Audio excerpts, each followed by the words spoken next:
Nagsugod na sa pagpanaod og suga sa mga nitso o lubnganan sa Careta Catholic Cemetery sa Dakbayan sa Subo. 350 pesos ang bayad sulod sa tulo ka adlaw alang niadto mga tagtumod nga mopasuga sa lubong sa ilang mga minahal sa kinabuhi.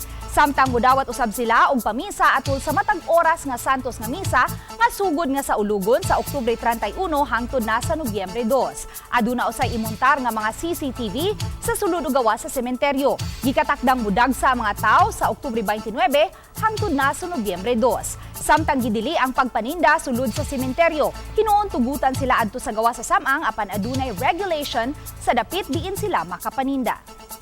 Karon sir medyo naghanang tao sad kay nagsugod na tagpasuga adto pang pitsa 20. So busy na nya daghan mga schedule.